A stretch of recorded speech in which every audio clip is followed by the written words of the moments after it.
Picture this. It's early 2026. You walk into a high-end vintage store, past the designer bags, past the rare vinyl, and there, sitting behind bulletproof glass like a crown jewel, is a scratched, gray piece of plastic.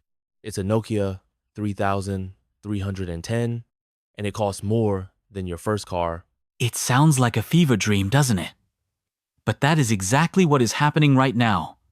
The second-hand market has completely flipped. We are seeing prices for flip phones and those old-school candy bar phones surge by over 200% in just the last few months. We have reached a point where electronic waste is becoming the ultimate luxury item. It's fascinating because usually tech moves forward. We're supposed to want the iPhone 17 with the holographic display and the Neuralink or whatever they're selling us this year. But instead, you have supermodels like Bella Hadid walking around clutching these electronic bricks. Is this just fashion being ironic, or is something deeper breaking in our collective psychology? I think dismissing it as just irony misses the point. Sure, there's an aesthetic element. The grainy, low-quality photos have a certain raw authenticity that 8K video lacks. But look at the term these kids are using. Low-resolution life. That is a very specific, very telling phrase. Low-resolution life. It sounds like a retreat, like they are trying to blur the edges of reality. Exactly. Think about how high definition our lives have become.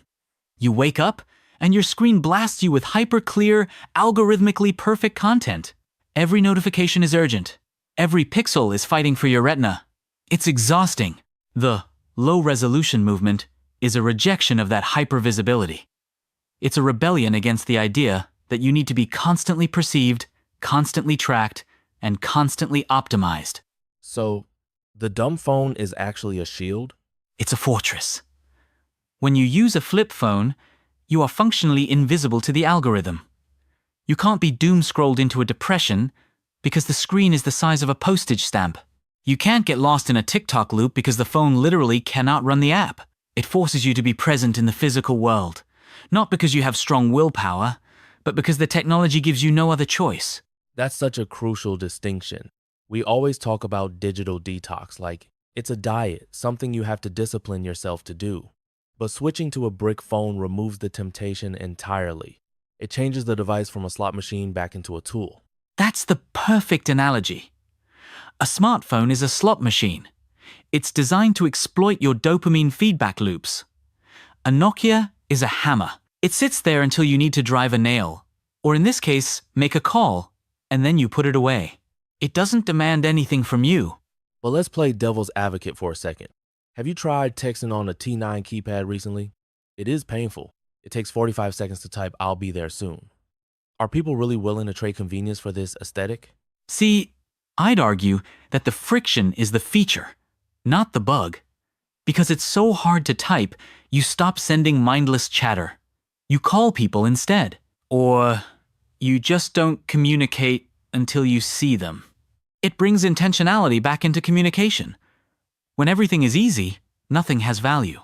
When you have to press the 7 key 4 times just to get the letter S, you better really mean what you're trying to say. That's actually profound. We've made communication so frictionless that it's become meaningless. So, by making it difficult again, we're reclaiming the weight of our words. Precisely. And look at who is leading this. It's Gen Z and Gen Alpha. These are digital natives. They have never known a world without a touchscreen. For them, the iPhone isn't a miracle. It's a cage. The dumb phone represents a kind of punk rock freedom.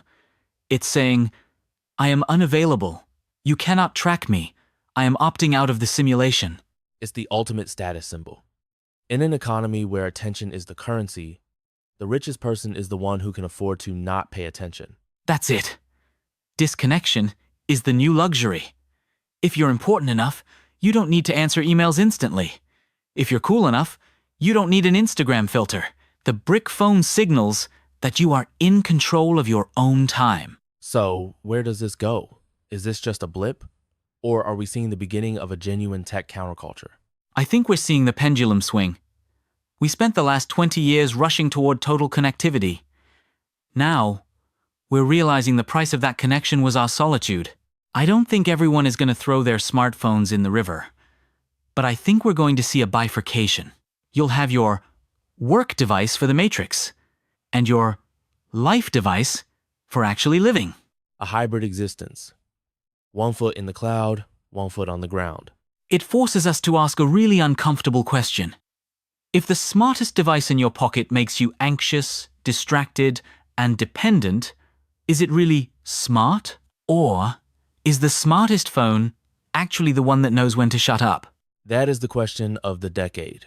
Maybe true intelligence is knowing when to disconnect. We'll leave you with that thought. Maybe it's time to check your parents' attic for that old Motorola. It might just be your ticket to freedom. Thanks for listening.